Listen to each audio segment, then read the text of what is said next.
Oke, terus apa lagi? Dimarahi dosen. Nah, dimarahi dosen. Nah, oke. Ya. Jadi kita itu bisa ditekan.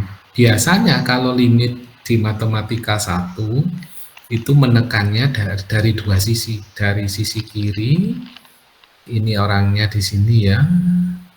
Kemudian dari sisi kanan. Kan gitu. Jadi limit kalau sisi kiri, limit X mendekati minus. Nah, gitu nulisnya ya. Kalau sisi kanan biasanya limit X plus gini biasanya. Ah, gini boleh. Ya, atau X mendekati 2 plus.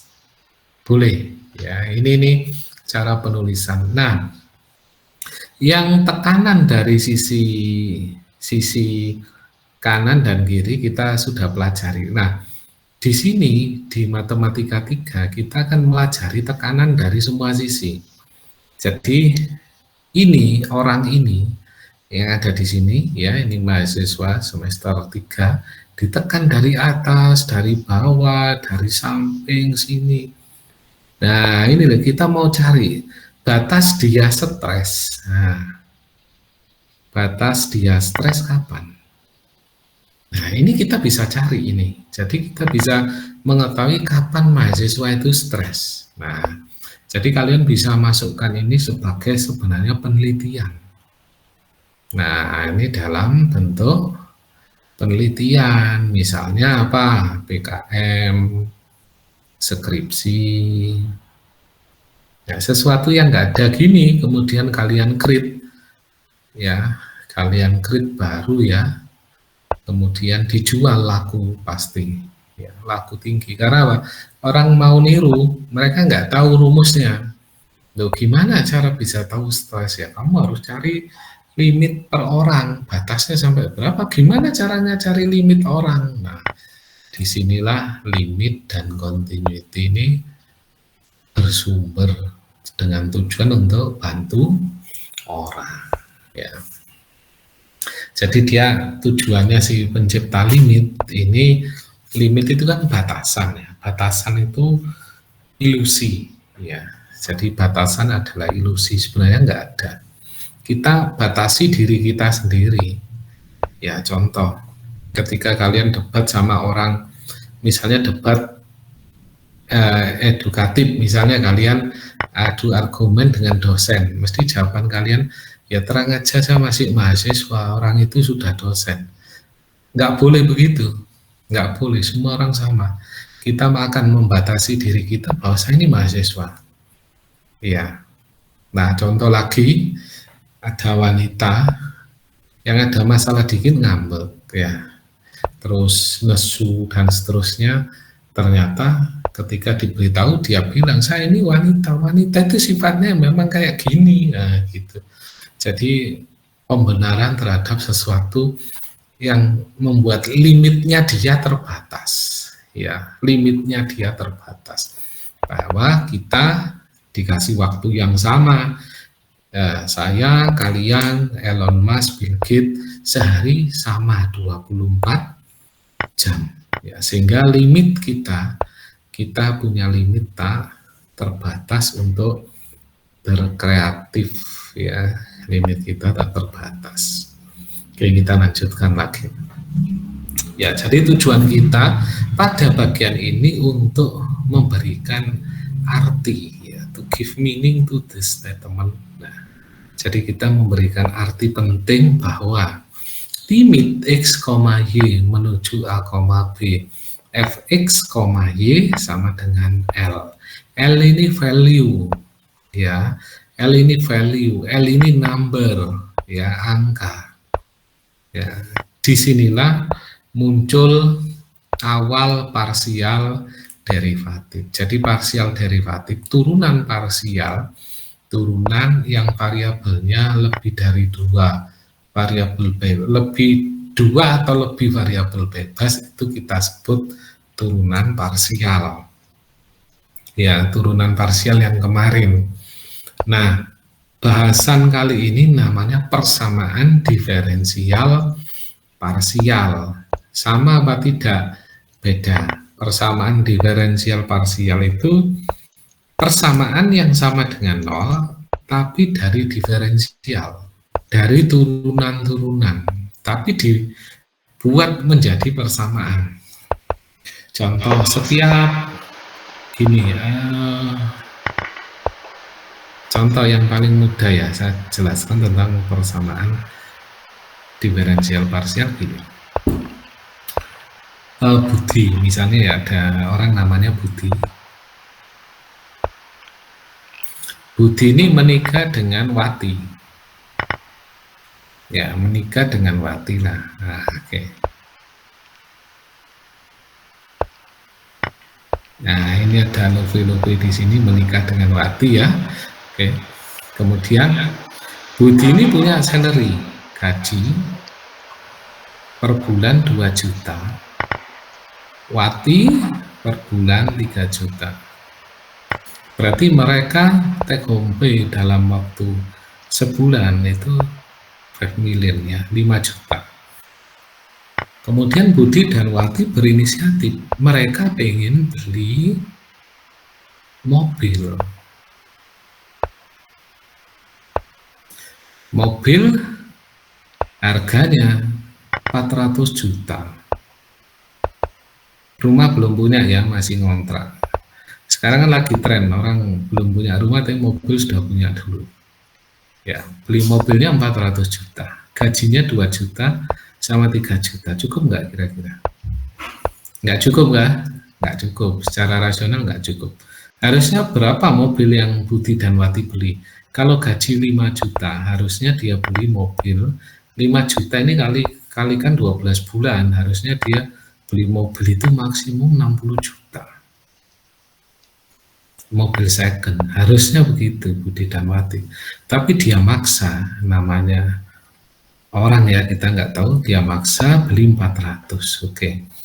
Kalau di persamaan diferensial ini bisa aja terjadi, dia mampu beli 400. Caranya begini, ada faktor K1 konstanta, faktor kali gajinya Budi 2 juta, ditambah faktor konstanta kedua kali gajinya Wati 3 juta sama dengan 400 juta.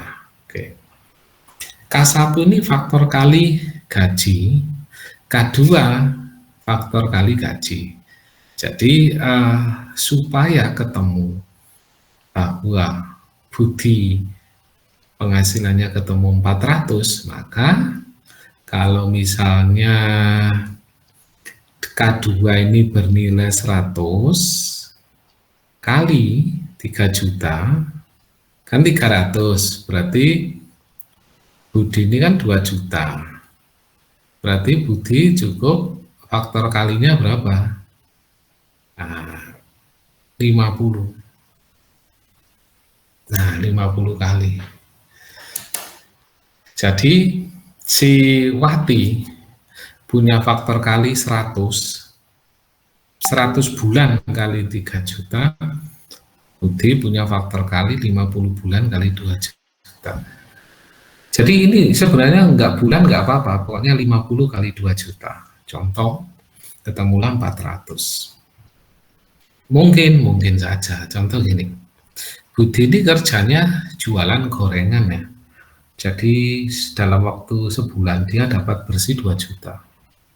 Ya, berarti Budi harus buka franchise 50 cabang. Wati harus buka 100 cabang. Ya, jadi Budi 50 cabang, Wati 100 cabang. Dan dia nggak kerja cabang itu, ada orang yang handle. Nah, kemungkinan ini 400 ketemu. Nah, di sini kita namakan 50 dan 100 ini adalah leverage. Ya, atau faktor kali. Ya, leverage atau faktor daya ungkit ya. Daya ungkit supaya pendapatannya lebih banyak. Nah, Ini yang dinamakan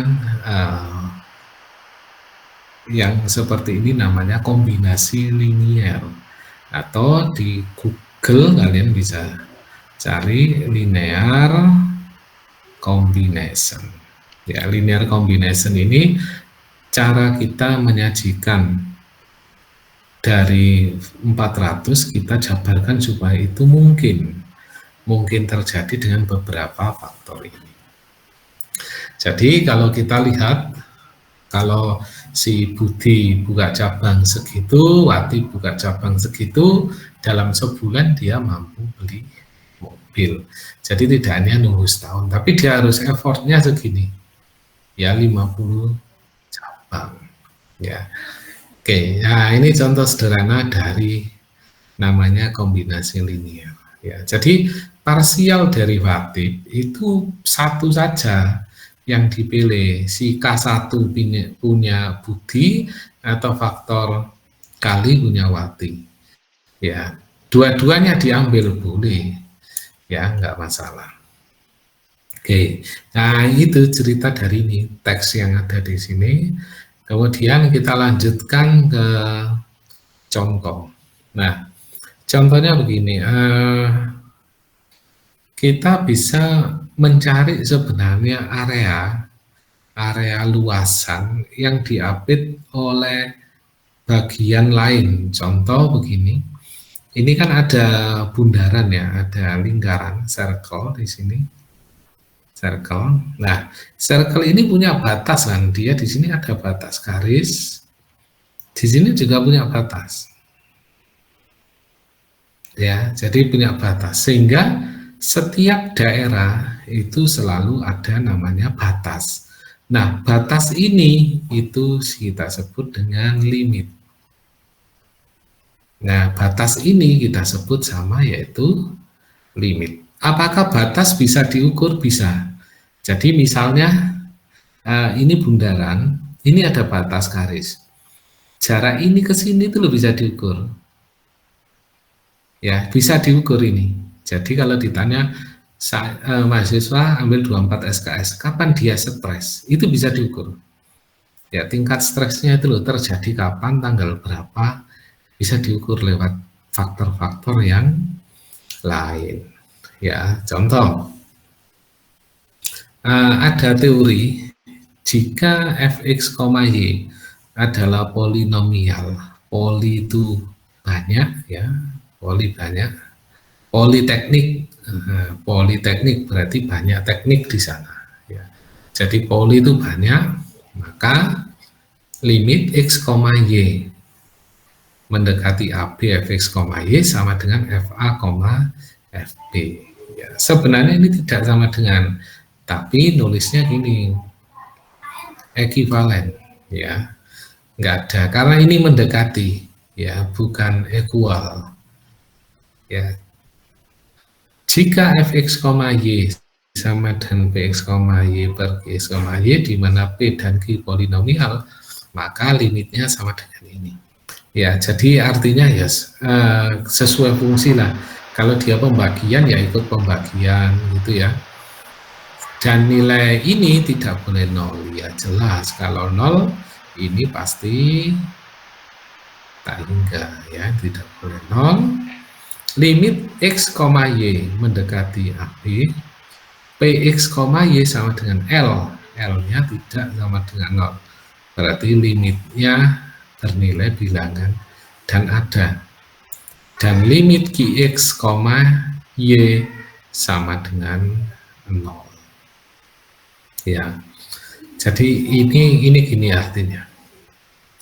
Kalau limitnya px, y tidak sama dengan 0, dan limitnya ini tidak sama dengan 0 yang atas, dan yang q-nya 0, maka kan tak hingga, ya. Jadi p-nya ini L bilangan ya, atau konstan dibagi 0, kan tak hingga ini.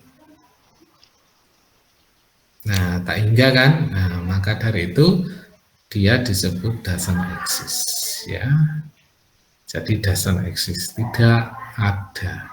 Jadi limit itu kalau ada itu bukan tak hingga nilainya, ya. Ada ya memang ada. Ini beda sama yang kemarin kita belajar. Kalau di limit ya, yang pertama itu kan gini. Limit P dibagi 0 hasilnya tak hingga, ya sudah, hasil limitnya ya tak hingga ini. Ya, selesai. Tapi di polinomial tidak, ya. Di polinomial tidak. Sehingga ini kita sebut tidak ada. Tidak ada itu karena ada, ya. Dikatakan tidak ada itu karena ada. Oke, contoh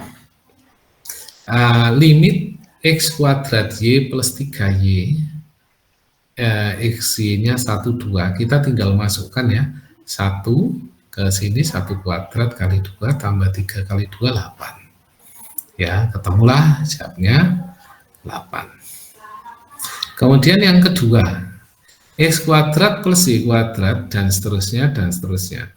Perlu kita ingat, kalau x, y dimasukkan ke sini,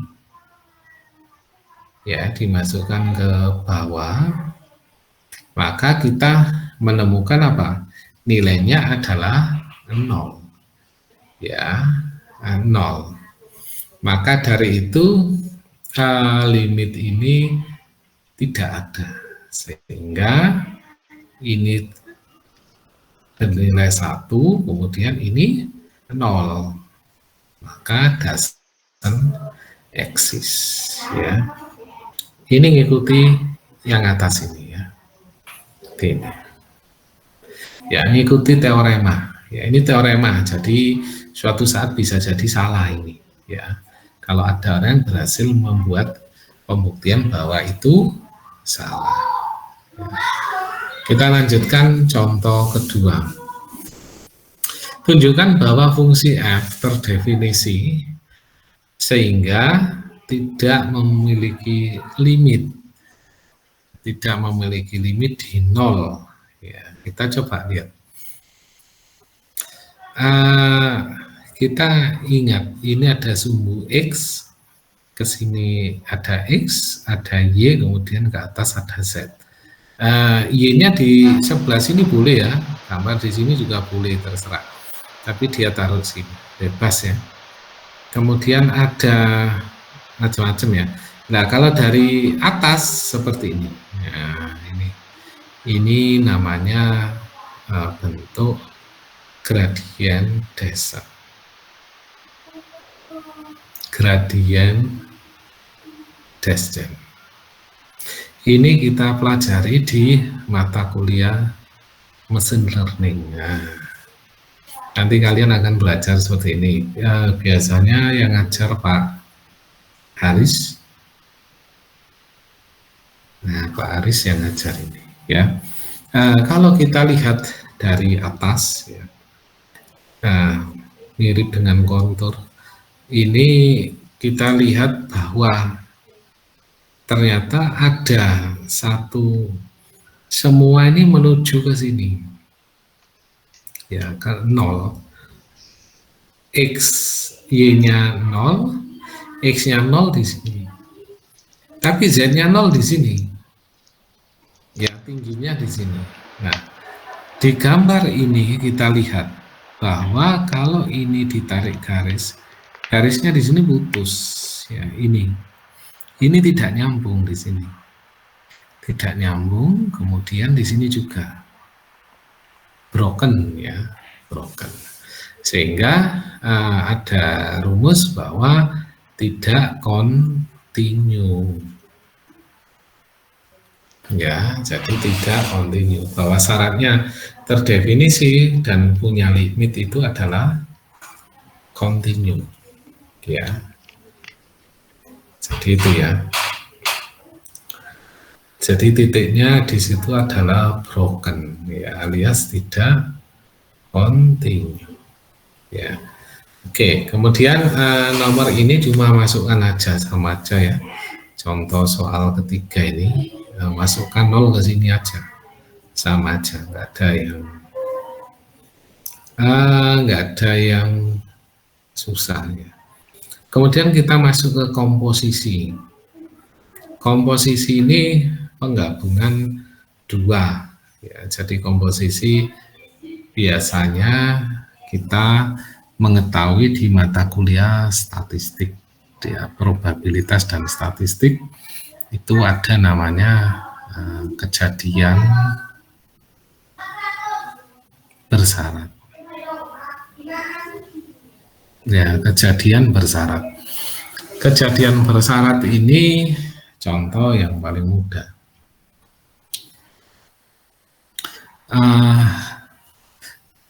Peluang mahasiswa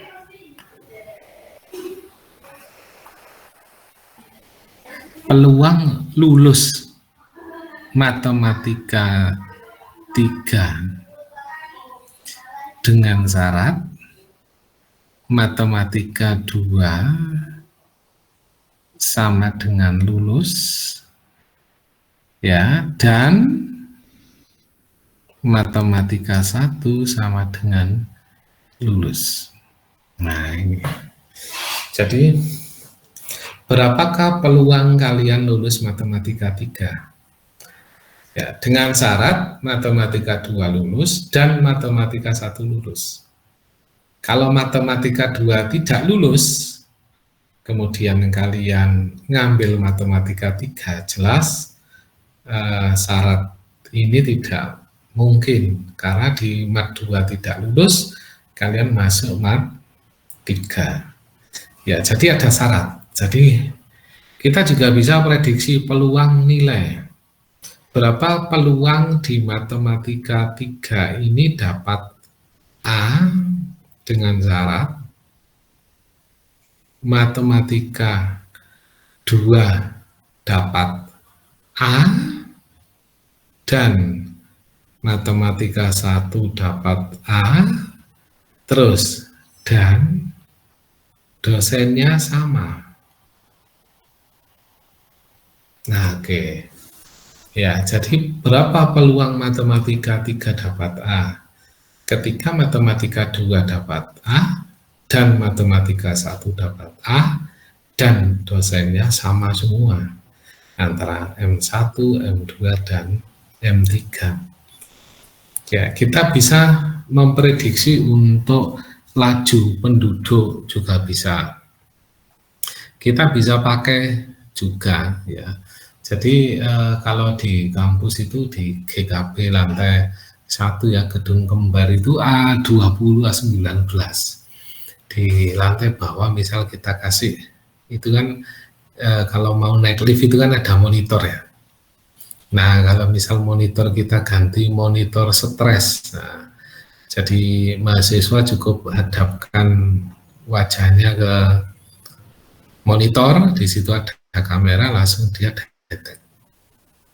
deteksi, oh wajahnya si A, si Budi misalnya ya, Budi IPK sekian, sekian, sekian, habis ini mata kuliahnya matematika 3, jamnya siang, terus si komputer lihat, saya tidak melihat Budi berada di kantin manapun di UM.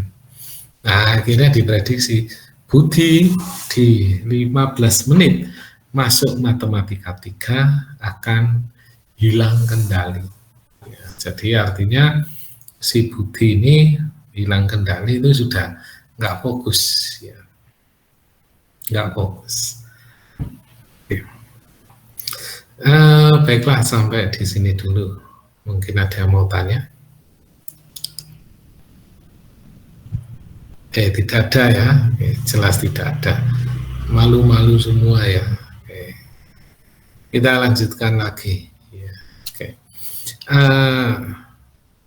Bola ini hal yang unik ya. Jadi kalau kita lihat di dalam dimensi 2 itu kan lingkaran. Naik ke dimensi 3, jadilah bola. Ya, ini two space, ini three space.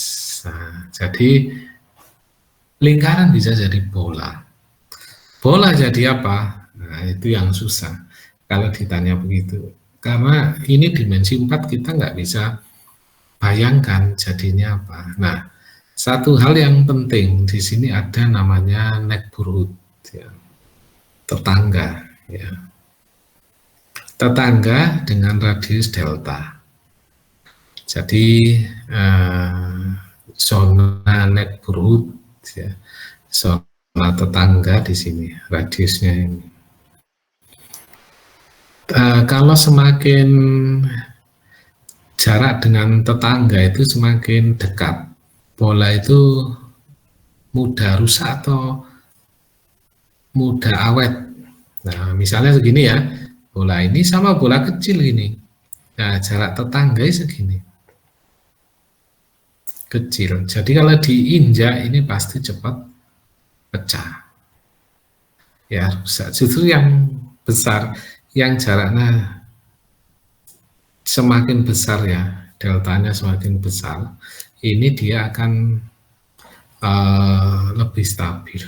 Ya, jadi makanya ban mobil itu semakin besar bannya, kecepatan tinggi semakin bagus. Tapi kalau bannya mobil itu kecil, LCGC, terus bannya kecil, ya dia akan semakin mudah mengenangi pecah.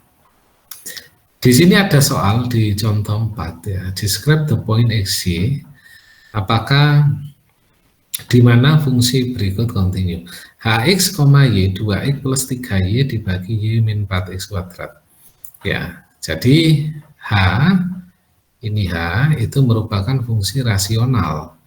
Ya, rasional itu fungsi yang dapat dibagi, artinya ini dibagi itu gitu ya. Sehingga karena dia rasional maka dia continuous at every point, selama yang bagian bawah enggak nol. Ini dia continue. Ya. Jadi continue kalau yang bawah tidak nol. Tapi kalau yang bawah equal to 0, ya equal to 0, yang bawah ini 0, misal, maka kita ketemu Y sama dengan 0, kan gini. Maka Y sama dengan 4x kuadrat. Ya, maka Hx, Y itu continue, except ya, kecuali ya pada parabola Y sama dengan 4x kuadrat. Ya, jadi tidak continue ketika melewati garis Y sama dengan 4x kuadrat. Jadi continue tidaknya itu tergantung. Kalau di mat 1 kita satu aja enggak continue, ya sudah enggak bisa, ya enggak bisa dilakukan. Tapi di sini satu enggak continue, yang atas masih bisa, ya masih bisa dipakai. Ya, kita lanjut ke yang B, cos. Ya, nilai cos itu kan fungsi yang naik turun ya. Naik turun, continue enggak? Continue, ya, continue untuk semua bilangan. Ya, kalau di sini misalkan T boleh jadi cos itu adalah continue untuk semua X, Y. Ya, jelas yang continue itu sin kemudian cos, ya. Tangan tidak, ya, jadi sin dan cos. Oke.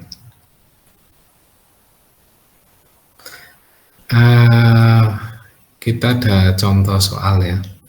Kita kerjakan aja ya contoh soalnya.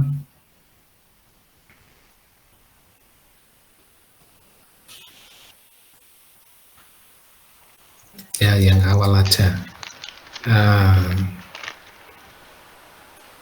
Limitnya ada atau tidak ada? Oke. Mungkin nomor 6, 10. Oke, kemudian sudah itu dulu aja ya. Oke, silakan dikerjakan ya. Dua nomor aja dulu. Nomor 6 dan 10. Oke, saya kasih waktu 5 menit ya ngerjakan dua soal.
Yang sudah selesai bisa menuliskan di kolom chat ya. Nomor kita mulai nomor 6 dulu ya. Nomor 6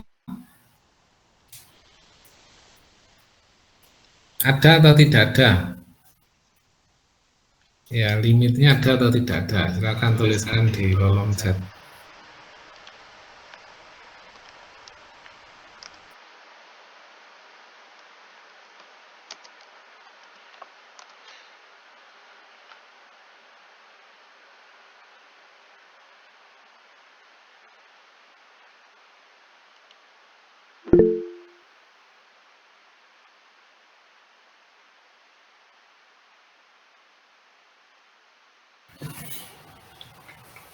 Wah, ini banyak sekali ini.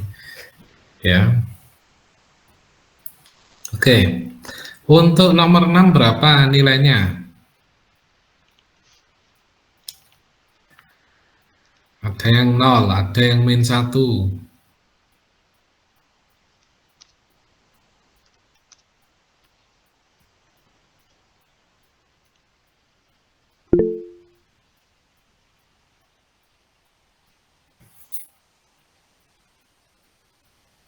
Oke.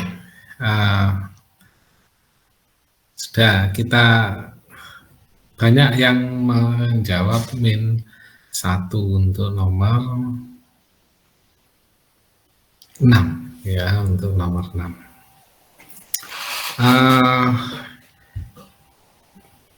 Kita lihat nomor, saya belum bilang benar salah ya. Kita lihat nomor 10 sekarang. Nomor 10 jawabnya apa? Oke, nomor 10, silakan jawabnya apa?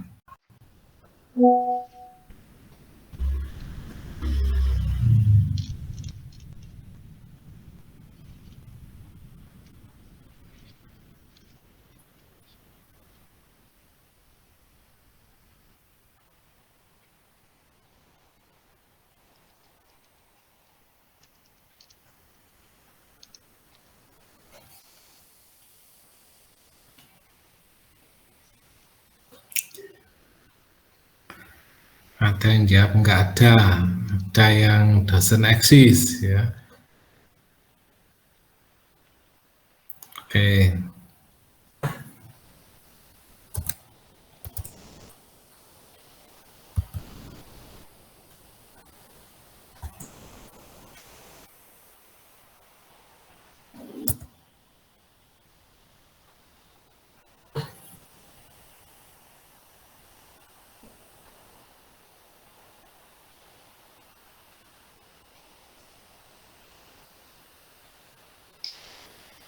Oke.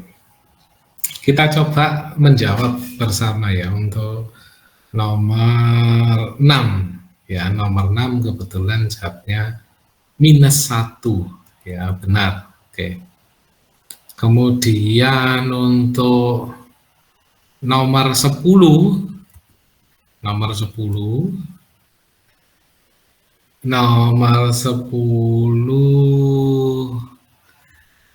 jawabnya ada yang tidak terdefinisi, ada yang 0, ada yang tidak ada ya. Nomor 10 jawabnya adalah 0 ya. Jawabnya adalah 0. Oke. Kalau nomor 6 udah jelas ya, nomor 6 udah jelas. Nah, sekarang yang nomor 10 ya. Nomor 10. Cara menjawabnya adalah dengan memfaktorkan yang bagian atas ya. Di nomor 10 yang bagian atas itu kita faktorkan dulu sehingga sini ya, nomor 10 mana? Oh, ini. X pangkat 4 itu sebenarnya X pangkat 2, sehingga kita bisa tulis gini, X pangkat 4 itu sebenarnya gini, X pangkat 2 min Y pangkat 2 pangkat 2. Nah, ini sebenarnya kita bisa bikin menjadi X kuadrat plus Y kuadrat kali X kuadrat min Y kuadrat. per, bawahnya kita tulis X kuadrat plus Y kuadrat. Ini juga per X kuadrat plus Y kuadrat. Nah, kebetulan di sini yang ini sama, coretlah ini, ya. Tinggal X kuadrat min Y kuadrat. Masukkan nilai 0 ke sini. 0 kurangi 0, 0, ya. Jadi 0 kurangi 0 adalah 0. Oke. Itu untuk jawaban nomor 10. Ya, nomor 6 sebagian besar sudah benar ya, tinggal masukkan aja. Untuk nomor 10 itu jawabannya. Oke, saya rasa tidak ada masalah ya. Jadi yang jawab 0 ada tadi. Nah, itu saya lihat beberapa yang jawabnya 0. Oke, ya, yang tidak ada juga ada, ya. Tidak terdefinisi juga ada, ya. Jadi ya nggak apa-apa, latihan, ya. Oke. Nah, kita ini adalah pendahuluan sebelum masuk ke persamaan diferensial. Jadi ini baru pendahuluannya tentang limit versi dua variabel atau lebih. Nah, masuk inti persamaan diferensial. Saya ambilkan tutorial dalam bahasa Indonesia karena nanti kalian kalau ngikuti buku ini agak membingungkan, sehingga di sini lebih realistis. Kita masuk ke persamaan diferensial orde 1. Orde 1 ini orde yang paling mudah katanya ya. Nggak usah percaya ya. Jadi katanya itu paling mudah. Ini yang paling mudah. Jadi teori kalkulus mengatakan bahwa turunan, jadi F besar diturunkan itu jadinya F kecil. Ini cuma kode aja, kode penulisan ya. Sehingga sudut pandang ini akan bermanfaat ketika menyelesaikan persamaan diferensial ya. Contoh, kita masuk ke sini aja. Nah, ada persamaan diferensial gini, yang bunyi gini ya, laju ya atau kecepatan perubahan gini ya, kecepatan habisnya uang saku, misal S ya, S ini adalah uang saku mahasiswa, maka kecepatan uang saku berubah terhadap waktu dipengaruhi oleh jumlah uang saku itu sendiri per bulannya. Jadi S ini rupiah yang kalian terima dari orang tua, K ini faktor kali. Jadi faktor kali. Jadi kecepatan uang saku, kalau faktor kalinya besar, kecepatannya makin besar. Contoh, uang saku kalian dikasih orang tua misalnya 1 juta. Sebulan habis. Ya, sebulan habis. 3 juta, sebulan habis, pertama nggak habis, berikutnya pasti habis. Kalian dikasih sebulan 5 juta sama orang tua kalian, habis nggak? Habis. Ya, habis. Karena apa? Ya, namanya barang dikasih ya, kecepatannya itu semakin cepat. Ya, makin cepat habisnya. Ya. Nah, ini perubahan kecepatan. Nah, diferensial itu tujuannya untuk memodelkan situasi dalam alam kondisi sebenarnya. Contoh, eh,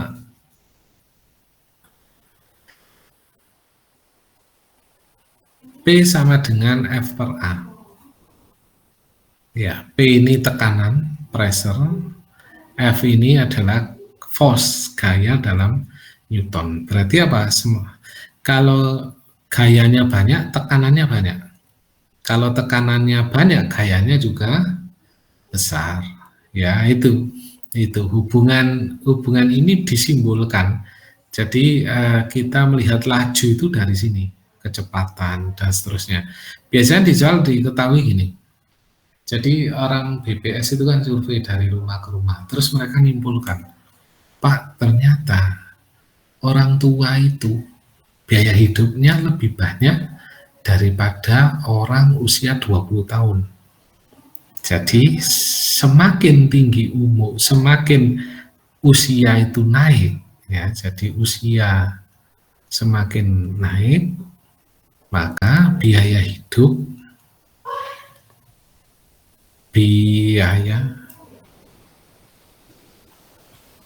semakin naik. Ya, karena apa? Beli obat, kemudian vitamin supaya dia sehat, terus makanannya bergizi, semua itu kan mahal. Ya, beli buah, beli macam-macam itu kan mahal. Nah, usia naik, maka biayanya naik. Terus apa lagi? Kalau usianya naik, biayanya naik, terus yang turun apa kira-kira? Waktu belanja, ya, waktu belanja turun, kemudian apalagi sosialisasi naik.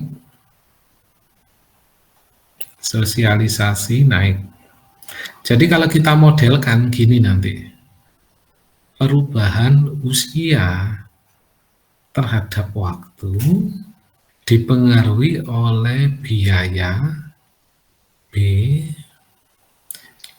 dikalikan dengan sosialisasi dibagi waktu belanja. Nah, waktu belanjanya di bawah karena apa? Ini waktu belanja turun berbanding terbalik. Sehingga kalau B biayanya naik, kemudian sosialisasinya tinggi, biaya hidupnya naik, sosialisasi tinggi, dia tergolong orang yang usianya semakin bertambah. Ya, jadi rumus seperti ini di-grid oleh persamaan diferensial.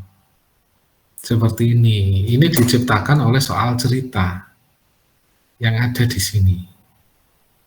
Nah, ini. Tentukan persamaan kurva yang melalui titik 1, min 1, 2 dan gradiennya pada tiap titik sama dengan 2 kali absis. Sama dengan 2 kali absis. Gradien itu turunan pertama. Nah, ditulis seperti ini, ya, dan seterusnya. Nah, nanti habis itu ini diintegralkan, ketemulah x kuadrat plus c. Nah, ini ya, jadi yang saya tuliskan di sini ini pekerjaan jurusan, bukan jurusan matematika, jurusan matematika terapan. Ada jurusan ini, ada di Indonesia ada. Jadi jurusan matematika terapan. Dia pelajari ini aja, tapi kompleks ya. Yang diajari banyak. Nanti dia masuk kemana? Biasanya mereka ambil S2.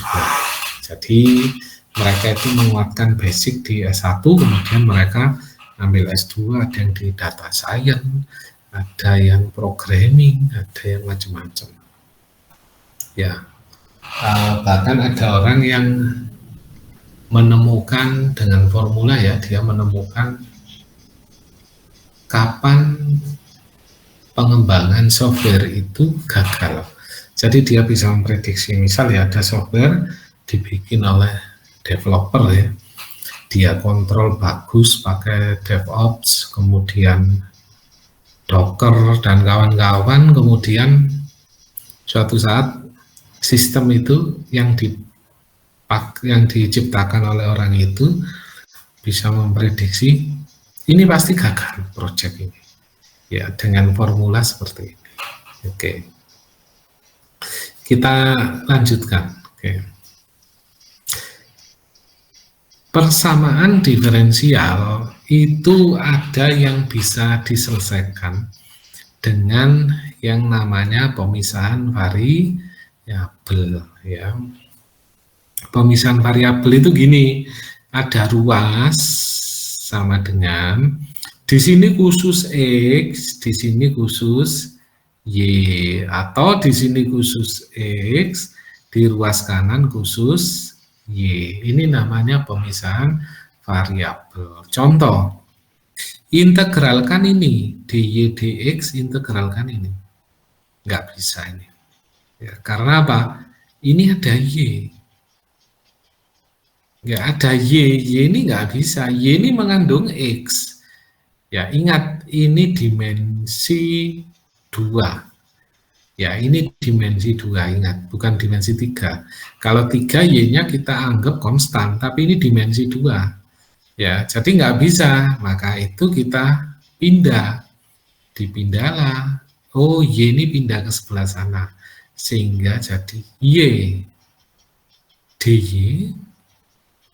Yang X-nya pindah sini. Nah, ketemulah sin X plus X kuadrat dx. Nah, cocok ya. Kiri Y, kanan X. Integralkan aja. Nah, integralkan. Integral Y dy. Nah, kalian tahu jawabnya adalah setengah Y kuadrat setengah Y kuadrat sama dengan integralnya sin adalah min cos X plus sepertiga X pangkat 3, ya, plus C. Nah, kita tahu akhirnya sudah sampai sini aja nggak apa-apa. Ya, sampai sini aja nggak apa-apa. Ini nggak harus dikalikan ke kanan. Kalau mau dikalikan ya boleh sih. Ketemu Y kuadrat ya. Nggak usah ya, biar gini aja ya. Ini yang dinamakan pengintegralan dengan pemisahan variabel. Jadi kalau ketemu model seperti ini, ubah, kalian ikuti ini. Y-nya di kiri, X-nya kanan, atau X-nya kiri, Y-nya kanan. Ya, ikuti ini aja. Setelah diikuti, dipindah, jadi seperti ini. Ya, kalau sudah jadi seperti itu, apa yang terjadi? Ya sudah. Oke, ada yang mau tanya sampai di sini? Nggak ada lagi ya? Oke. Saya rasa sudah jelas ya. Kita bisa lanjutkan ke contoh berikutnya ya. Kita lihat di contoh berikutnya. Nah, kalau ini jadi gini ya, dikalikan ke kalau C1 ini C2 ditulis boleh ya, kalau ada 2 tulis, atau dijadikan 1 cukup saya tulis C di sini ya. C ini artinya C1 min C2 atau C2 min C1 sama aja. Hasilnya tetap C. Ya. Nah, ini biasa digunakan di mana? Di head transfer ya. Kemudian peluruan, ini head transfer. Transfer panas ya. Hukum pendinginan Newton lah ini. Jadi separasi variabel adalah membagi dengan variabel yang tidak ada di tempat lain. Oke. Berikutnya ini adalah contoh kurva ya, kita lihat yang bawah aja.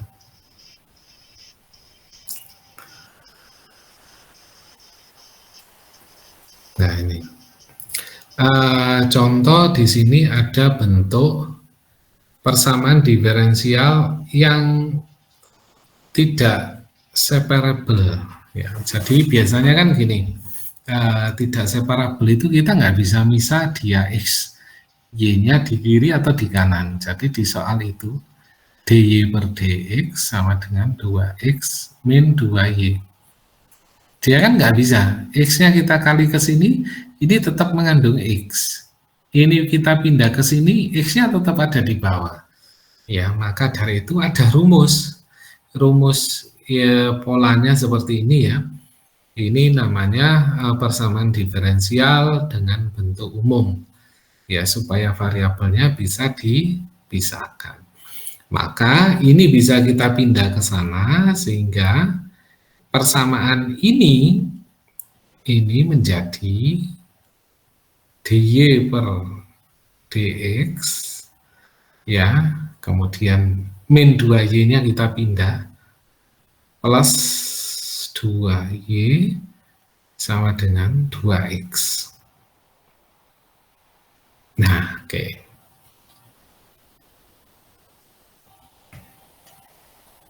Nah, P ini diambil oleh angka 2, kemudian Q diambil oleh ini 2x ya. Jadi kita punya Px adalah 2, Qx adalah 2x ya. Nah, metode penyelesaian ini namanya faktor integrasi. Ya, kita sebut dengan FI. Kita lanjutkan ya. Di faktor integrasi ini kita menyelesaikannya menggunakan formula seperti ini. Ini solusi umum. Solusi umum ini artinya dia mengeliminasi ya, mengeliminasikan, atau gini, kalian baca dulu ya, baca aja dulu, nanti mumet kalau belum baca. Tadi dari sini ya, dari sini nggak ada masalah. Nah, sampai sini coba baca 3 menit.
Ya, silakan.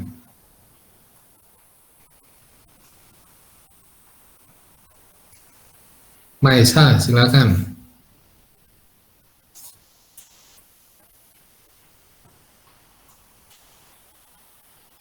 Tidak ada.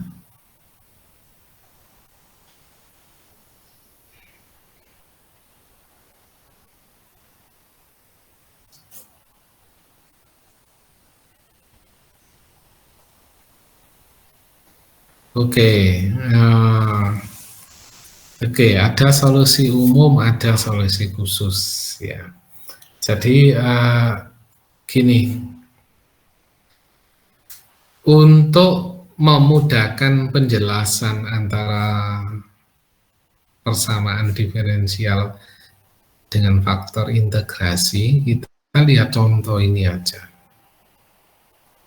Ya, kita lihat contoh. Gini, ada solusi umum dan solusi khusus. Umum itu dia berlaku umum dan ada C, ya. Contoh gini, X dy per dx sama dengan X kuadrat plus 3y, X-nya lebih dari 0. Maka kita tulis persamaan dalam bentuk yang standar, sehingga ketemu dy per dx min 3y per x sama dengan x, ya, sama dengan x. X-nya lebih besar dari 0. Ingat bahwa kenapa kok X kuadratnya tidak di situ? Kita lihat rumusnya. Ya, rumusnya di sini adalah Px Y Ki X, ya, Px Y Ki X, ya. Jadi P-nya ini ada X-nya. Ya. Kalau tidak ada, ya biarkan. Tapi di sebelah sini, X ini kan nggak butuh X di sebelah kiri. Maka dari itu kita bagi X. Ini nggak butuh ini. Ya kan? Sehingga semua ini kita bagi dengan X. Ketemunya dy per dx, X kuadrat jadi X, 3y, 3yx. Menurut rumus faktor integrasi, yang sebelah kanan tetap X saja. Oke, X ini tetap di kanan, 3y per X terpaksa kita pindah kiri. Nah, rumus yang tadi itu, ya, itu kan rumus aslinya, itu kan gini, dy per dx plus p x y sama dengan qx. Y-nya ada di sini, berarti p adalah min 3 per x. Nah, ini min 3 per x, qx-nya adalah x. Dengan faktor integrasinya adalah E pangkat integral Px, ya. E pangkat integral Px dx. Jadi ketemunya E pangkat min 3 ln x.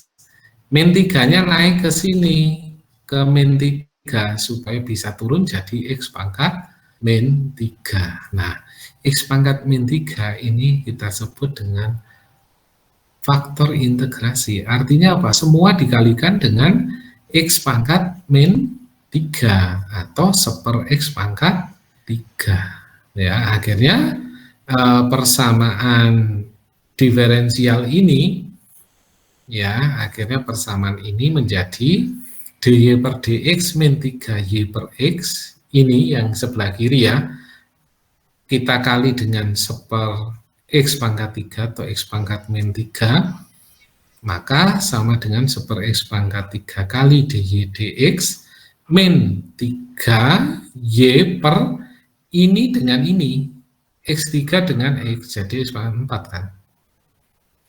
Ya, ketemulah X pangkat 4. Sehingga kita bisa tuliskan dalam bentuk d per dx, ya, ini kan satu, ya, karena ini satu, disable boleh, sehingga dy per dx pangkat 4. Nah, kemudian dipisah supaya mudah diintegralkan, sehingga kita punya d, harusnya kan dy per dx pangkat 4, d dalam kurung y per x pangkat 3, ini dx-nya di luar sini. Loh, apa boleh begini? Bisa, ya, bisa dilakukan. Tapi ini jangan dicampur sama ini, dx pangkat 4 jangan dicampur, ya, nggak boleh dicampur. Ya, saya nunggu tadi ada yang protes, tidak ada yang protes. Ini nggak boleh, ya, nggak boleh dicampur, sehingga tetap begini. Sama dengan, ya, sama dengan kalau ini kita lihat yang sebelah kanan, ini kan X, ya, tulis X, tadi kan ini sebelah kiri aja, yang sebelah sini, yang kanan itu X, dibagi sama X pangkat 3, sama dengan seper X kuadrat, sehingga kita punya persamaan d per dx, y per ini sama dengan seper X kuadrat. Nah, dari situ kemudian kita temukan penyelesaian, ya ini kita integralkan, maka d per dx-nya hilang, tinggal y per ini, integral 1/x kuadrat, jadi min 1/x plus c. Jadi solusinya ini, ya solusi umum, ya persamaan diferensial.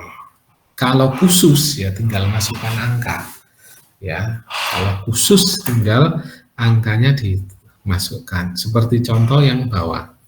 Nah inilah, nah ini ya, bisa pakai angka itu dimasukkan, bisa. Nah ini contoh dari soal persamaan diferensial. Nah persamaan diferensial ini larinya kemana? Interpolasi, ya. Interpolasi.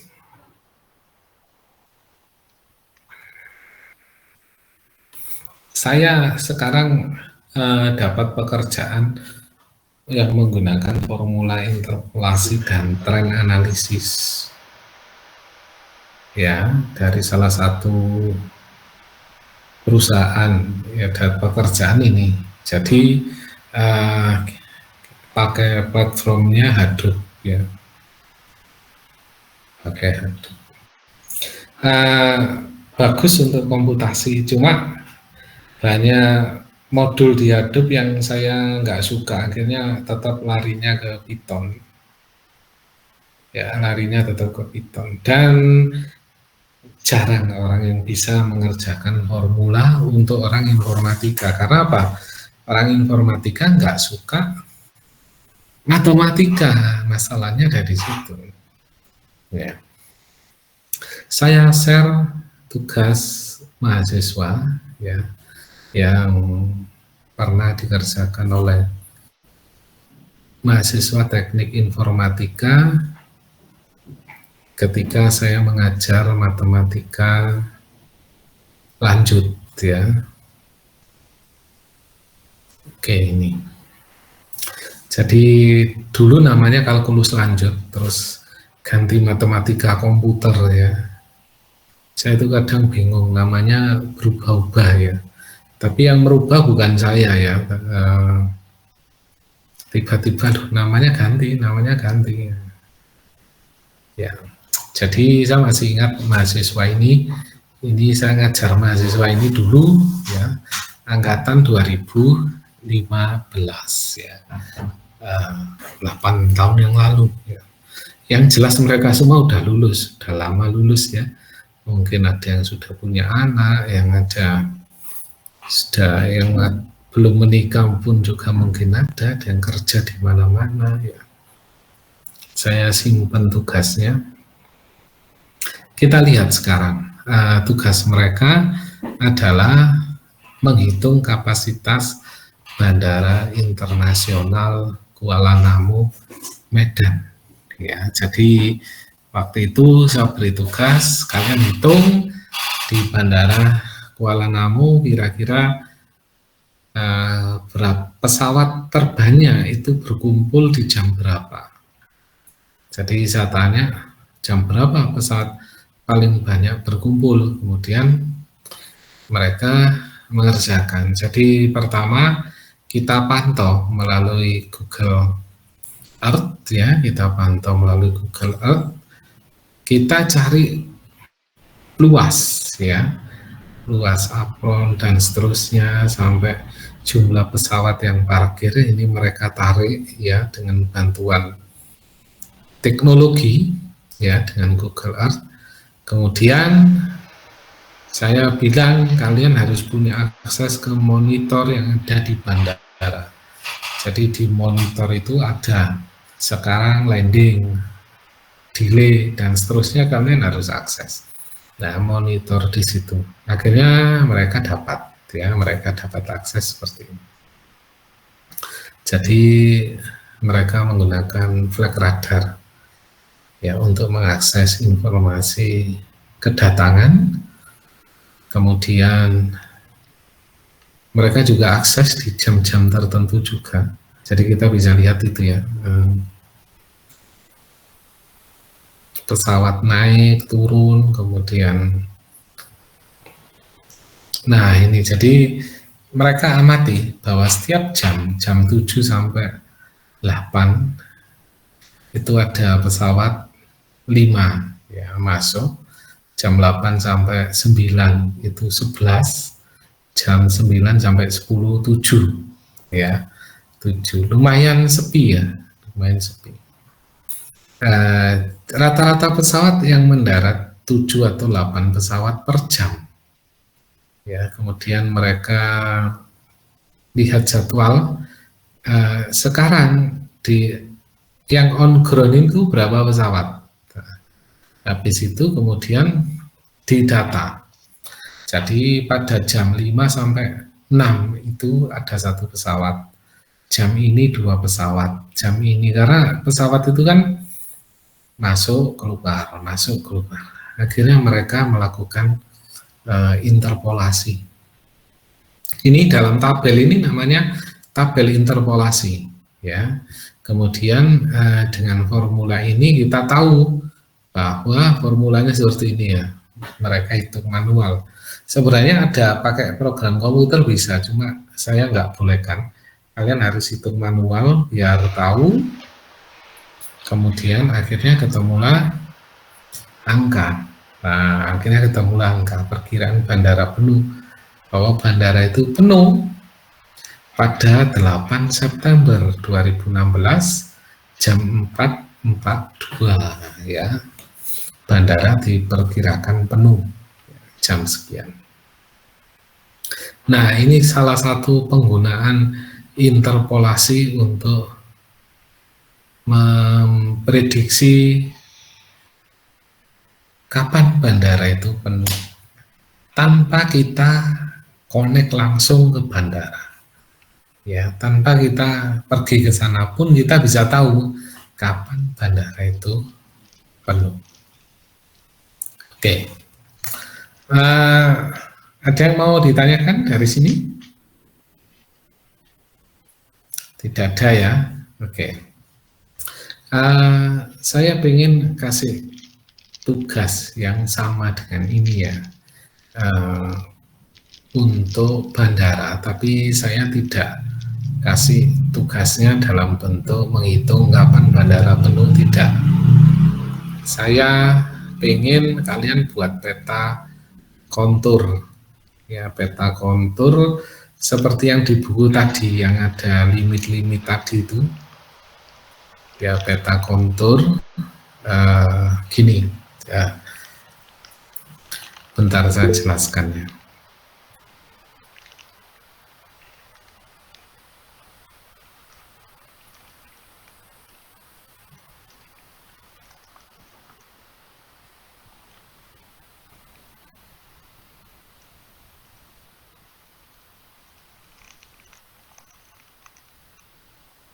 Ada pertanyaan,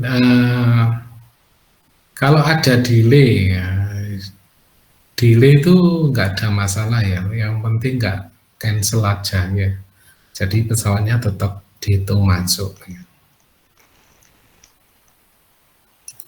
Kalau cancel itu yang menyebabkan prediksi interpolasinya gagal ya, jadi prediksinya ada. Jadi gini, saya ingin kalian belajar sesuatu di flight radar ya. Jadi kalian habis ini buka flight radar ya.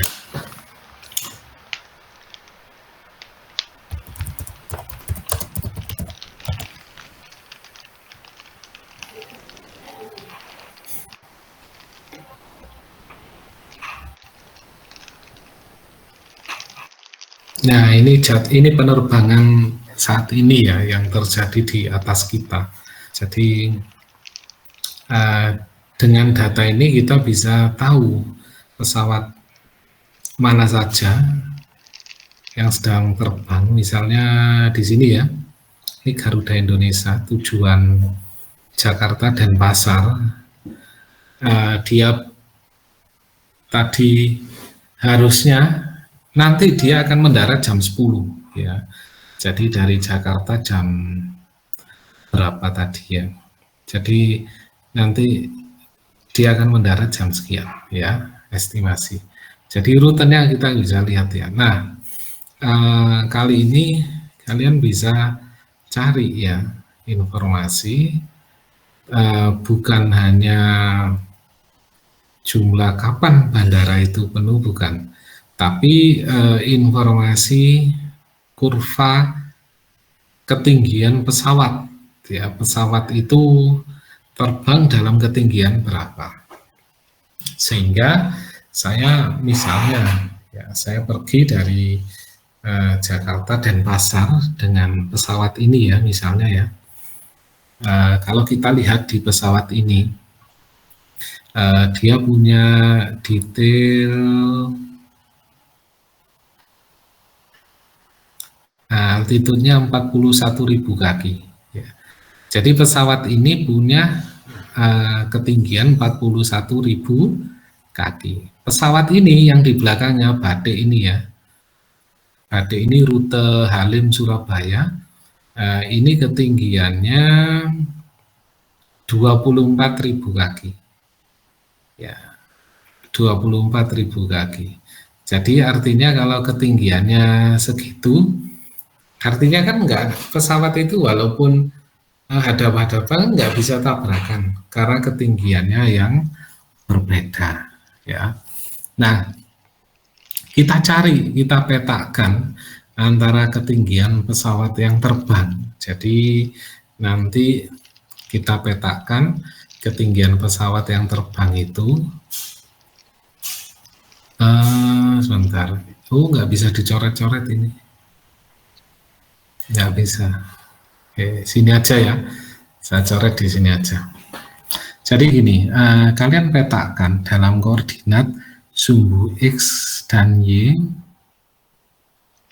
X kemudian ini Y, ya. Ini misalnya pesawatnya Batik, ya di sini. BTK, kemudian Garuda Indonesia, ya. Dalam rute yang dilalui sama ya, jadi mencari rute yang dilalui sama itu di garis ini lah, garis ini tadi kan kelihatan lah seperti ini ya. Ini kan Jakarta Denpasar ya, kemudian rute ini diikuti oleh Batik juga. Nah ini kan rutenya sama ya, kemudian diikuti Garuda dan seterusnya.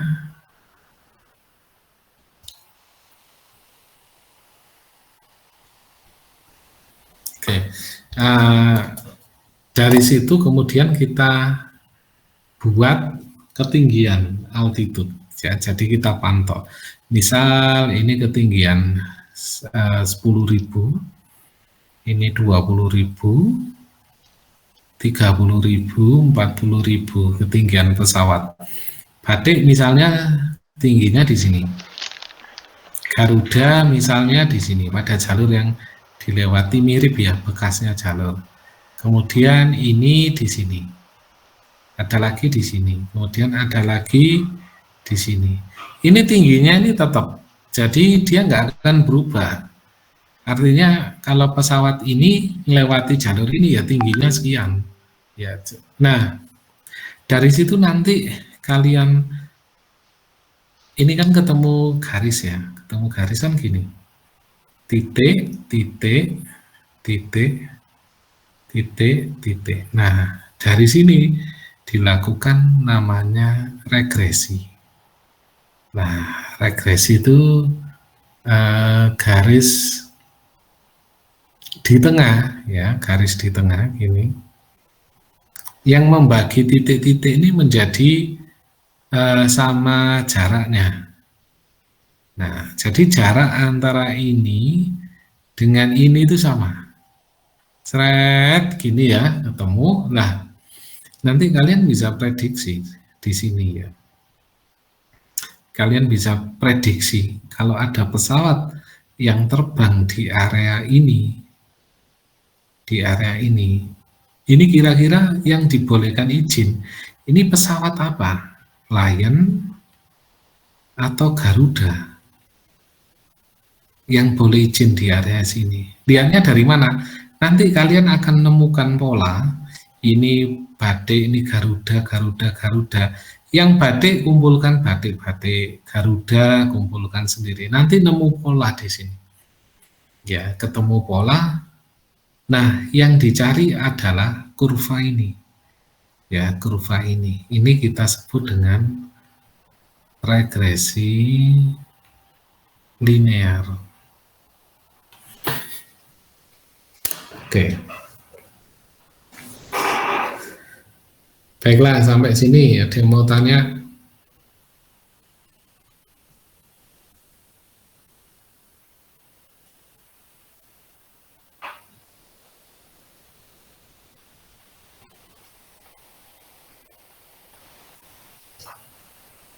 Nah, ini yang lewat Malang, barusan lewat di atas kita ya, di utara Malang dikit. Oke. Ada yang mau tanya sampai di sini? Tidak ada. Oke. Kita kerjakan sekarang ya, kalian kerjakan sekarang. Jadi kalian buka flag radar, kemudian buat modelnya nanti seperti yang ini ya. Ini saya akan share di grup ya, foto ini biar jadi referensi kalian ya.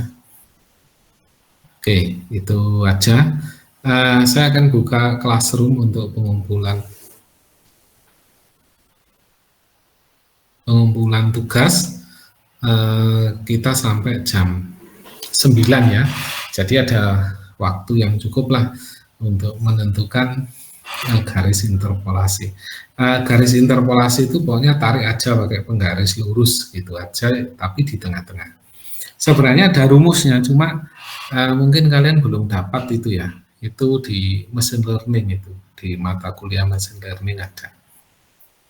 Ya, ada yang ditanyakan?